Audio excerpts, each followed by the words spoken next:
Hello everyone and welcome to my channel. Today we'll be looking at beavers, some interesting creatures of nature.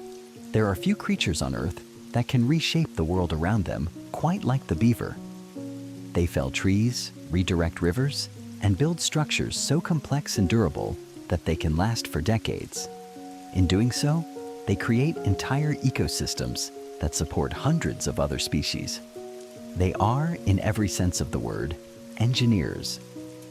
Welcome to the world of the beaver, one of nature's most remarkable and underappreciated animals. The beaver is the largest rodent in North America and the second largest in the world, surpassed only by the capybara of South America. An adult beaver typically weighs between 35 and 70 pounds, with some exceptional individuals reaching over 100 pounds. They measure up to 4 feet in length from nose to tail, and that broad, flat, paddle-shaped tail is one of their most iconic features. There are 2 living species of beaver on Earth today. The North American beaver, known scientifically as Castor canadensis, inhabits rivers, lakes, and streams across Canada, the United States, and parts of northern Mexico. Its close relative, the Eurasian beaver, or castor fiber, was once widespread across Europe and Asia, but was hunted nearly to extinction for its fur, meat, and a waxy secretion called castoreum. Thanks to conservation efforts, Eurasian beaver populations have been slowly recovering in countries across Europe and Central Asia. Though separated by an ocean, these 2 species are remarkably similar in appearance and behavior. They share the same extraordinary instincts, the same powerful engineering drive, and the same profound impact on the landscapes they call home. To understand the beaver, we must first understand where it lives and why it builds. Every part of the beaver's body is a masterpiece of natural engineering, shaped over millions of years of evolution to suit a semi-aquatic life. Let's start with those famous teeth. A beaver's 4 front incisors are orange in color, a result of iron-rich enamel that makes them extraordinarily hard and resistant to wear. These teeth never stop growing throughout the beaver's life, which is just as well, because a beaver uses them constantly. They can chew through a small tree in just a few minutes. The act of gnawing actually keeps the teeth sharp. The softer material on the back of each tooth wears away faster than the hard enamel on the front, naturally creating and maintaining a chisel-like edge. Behind those powerful incisors, beavers have a remarkable adaptation: folds of skin behind the lips that seal off the mouth from the rest of the oral cavity. This means a beaver can chew and carry wood underwater without swallowing water. An elegant solution to an obvious problem. The beaver's body is built for the water. Its hind feet are large and fully webbed, making it a powerful swimmer capable of reaching speeds of up to 5 miles per hour. It can remain submerged for up to 15 minutes on a single breath. Transparent membranes, essentially built-in goggles, cover the eyes underwater, while special valves close off the nose and ears to keep water out. That famous flat tail serves multiple purposes. It acts as a rudder while swimming, helping the beaver steer and maneuver. It stores fat reserves for the long winter months, and when danger approaches, a beaver will slap its tail hard against the surface of the water, producing a loud crack that echoes through the forest and serves as an alarm signal to nearby family members. The beaver's fur is equally impressive. It consists of 2 layers: a coarse outer coat that repels water, and a dense, fine undercoat that traps air and provides insulation even in freezing temperatures. Beavers spend considerable time grooming themselves using special split claws on their hind feet, working a water-resistant oil secreted by glands near the base of the tail into their fur to maintain its waterproofing. It is this fur that, for centuries, made the beaver one of the most commercially valuable animals in the world and nearly led to its extinction. Ask anyone what they know about beavers, and the answer is almost always the same: they build dams. And it's true. The beaver's dam is one of the most extraordinary structures in the animal kingdom. But why do beavers build dams in the first place? The answer lies in survival. Beavers are vulnerable on land. They are not fast runners, and they cannot outclimb a predator. Their safety lies in the water. By building a dam across a stream or river, beavers create a deep, still pond, a moat around their territory. The pond needs to be deep enough that it won't freeze solid in winter, and deep enough that the entrance to their lodge remains safely below the waterline, even when ice forms on the surface. In short, the dam doesn't just create a home, it creates security. The construction process begins when a beaver selects a suitable stream, ideally one that is narrow, shallow, and surrounded by plenty of trees. The beaver starts by driving sticks and branches into the streambed, packing mud, stones, and debris around them to create a foundation. More branches are woven in and plastered with mud and leaves. The beaver works continuously, adding material and reinforcing weak spots wherever water begins to seep through. What guides this construction? Remarkably, research suggests that it is the sound of running water that triggers the beaver's building instinct. When beavers hear the sound of water flowing freely, they are driven to stop it. Experiments have shown that playing recordings of running water near a beaver will prompt it to immediately begin piling material on top of the speaker. This is an instinct so deep and so ancient that it operates almost like a reflex. The resulting dam can be astonishing in scale. Most beaver dams are between a few feet and 100 feet long, but some grow much larger. The longest beaver dam ever recorded was discovered in northern Alberta, Canada, using satellite imagery. It stretches nearly 2,800 feet, more than half a mile, and is believed to have been under construction for decades, possibly by multiple generations of beavers. A beaver dam is not a static structure. It is constantly maintained and repaired. Beavers patrol their dam regularly, plugging leaks with mud and adding fresh material to weak sections. A well-maintained dam can last for many years, even outliving the beavers that built it, and being adopted and continued by future generations. The pond created behind the dam transforms the landscape entirely. What was once a fast-flowing stream becomes a slow-spreading body of water. Trees along the banks are flooded. The water table rises, wetlands begin to form, and with these changes comes an explosion of life. Once the dam is in place and the pond has formed, the beaver turns its attention to building a home, the lodge. A beaver lodge is a mound of sticks, branches, and mud, constructed in the middle or along the edge of the pond. From the outside, it looks like a rough heap of debris. From the inside, it is something quite different.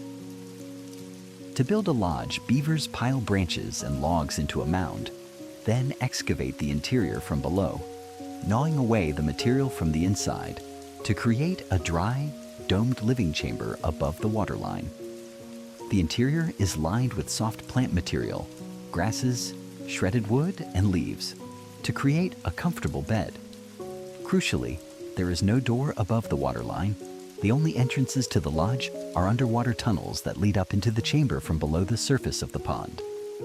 This design makes the lodge extraordinarily secure. A predator cannot simply walk in. To reach the beavers inside, it would have to dive below the surface and navigate a submerged tunnel, a feat that most predators are neither able nor willing to attempt. The walls of the lodge are packed with mud that freezes solid in winter, creating an insulated shell that keeps the interior warm even when temperatures outside plummet far below freezing. The top of the lodge is left unplastered, allowing fresh air to circulate through the sticks and keep the chamber ventilated. A beaver family, known as a colony, typically consists of an adult breeding pair and their offspring from the past 1 to 2 years. Young beavers, called kits, are born in the spring inside the lodge, and they remain with their parents for about 2 years before setting off to establish territories of their own. Life inside the lodge is quiet and cooperative. Family members groom one another, share food, and huddle together for warmth during the coldest months. In winter, when ice covers the pond, the beavers may spend weeks without ever leaving the lodge, subsisting on a cache of branches and stems They stored on the muddy bottom of the pond during the autumn, a living pantry accessible through the underwater entrance, even when the surface is frozen solid. The beaver's influence extends far beyond its own family. Ecologists use a special term for animals that fundamentally reshape their environment in ways that benefit many other species. They call them keystone species or ecosystem engineers. The beaver is perhaps the finest example of both. When a beaver builds a dam, the effects ripple outward in every direction. The pond that forms behind the dam becomes habitat for fish, frogs, salamanders, turtles, and aquatic insects. Waterfowl nest along its shores. Herons and egrets wade in its shallows. Otters hunt in its depths. Mink patrol its edges. The standing water creates conditions that support an entirely different community of life than the stream that existed before. The flooded zone around the pond creates wetlands, among the most biologically productive ecosystems on Earth. Wetlands filter and clean water as it passes through, trapping sediment and absorbing pollutants before they reach rivers and lakes downstream. They slow the flow of water during rainstorms, reducing flooding downstream. They recharge groundwater and help maintain water levels in nearby streams during dry periods. And they store vast amounts of carbon in their waterlogged soils, making them surprisingly important in the global fight against climate change. The trees that beavers fell and the standing dead wood left in flooded areas create habitat for woodpeckers, cavity-nesting birds, and countless insects and fungi. The meadows that eventually form when a beaver pond fills in with sediment and the beavers move on become some of the most fertile and botanically rich habitats in the temperate forest. Studies have shown that watersheds with active beaver populations support dramatically higher biodiversity than those without. In the American West, where beavers were once trapped to near extinction, researchers have documented streams that dry up completely in summer in areas without beavers, while nearby streams with beaver activity continue to flow year-round, sustained by the water stored in beaver ponds and the raised water table they create. The beaver does not plan any of this. It is simply following ancient instincts, building dams and lodges as its ancestors have done for millions of years. But the results of its labor are transformative, not just for the beaver, but for every living thing that shares its watershed. For thousands of years, beavers were a vital part of indigenous life across North America and Europe. They provided food, fur for clothing, and warmth, and castoreum, a secretion used in traditional medicines. Indigenous peoples hunted beavers sustainably, understanding their ecological importance and managing their populations carefully. Then came the European fur trade. Beginning in the 16th and 17th centuries, demand for beaver fur in Europe exploded. Beaver felt hats became a symbol of wealth and status, fashionable across the courts and cities of Europe.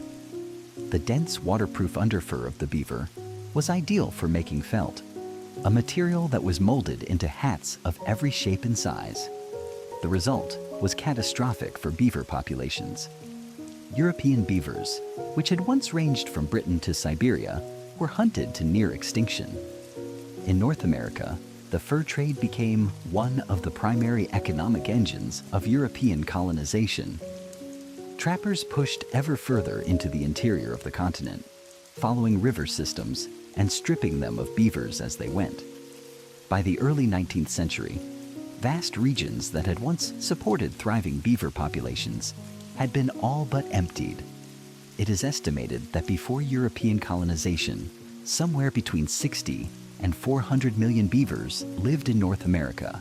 By the early 20th century, that number had fallen to perhaps 100,000. The ecological consequences were profound. Wetlands dried up. Streams became erosive and unstable. Water quality declined. Biodiversity plummeted. The land, shaped over millennia by the beaver's engineering, began to unravel. Legal protections in the 20th century allowed beaver populations to slowly recover. Today, there are estimated to be between 10 and 15 million beavers in North America, far fewer than there once were, but enough to be making a measurable difference in the ecosystems where they have returned. As scientists have come to better understand the beaver's ecological role, a growing movement has emerged to restore beavers to rivers and wetlands where they were once eliminated. Beaver reintroduction programs are now underway in countries across Europe and North America, and the results have been striking. In Scotland, where beavers were hunted to extinction in the 16th century, a carefully managed reintroduction program began in the early 21st century. Within years, the reintroduced beavers had begun transforming degraded agricultural streams into functioning wetland ecosystems. Water quality improved, fish populations increased, plant diversity expanded. Communities that had long flooded, when heavy rains fell, began to see those floods slow and spread, absorbed by the new wetlands upstream. In the American West, conservation groups are experimenting with a technique called beaver dam analogs, artificial dams made of posts and sticks that mimic the structure of a beaver dam. These structures are used to raise water tables and create conditions that attract wild beavers to areas where they have been absent. Once beavers arrive and begin building their own dams, the restoration accelerates dramatically. In some places, the return of the beaver has had effects almost too dramatic to believe. Degraded streams in the Great Basin region of the American West, dry, eroded gullies for much of the year, have been transformed within just a few years of beaver activity into lush, productive wetlands full of willows, sedges, waterfowl, and fish. Ranchers and farmers who once viewed beavers as nuisances that flooded fields and felled orchard trees are increasingly coming to see them as partners. The water storage provided by beaver ponds can be invaluable during droughts. The meadows created by beaver activity often support lush grass long after surrounding upland pastures have dried out. The beaver, it turns out, is not just a fascinating animal. It may be one of our most powerful allies in restoring the health of landscapes damaged by centuries of human activity. Today, the beaver faces a more complicated world than it has ever known. Climate change is altering the timing of seasons, the volume of snowpack, and the frequency of droughts and floods, all of which affect the streams and wetlands that beavers depend on. Urbanization and agriculture continue to fragment beaver habitat and bring beavers into conflict with human land use.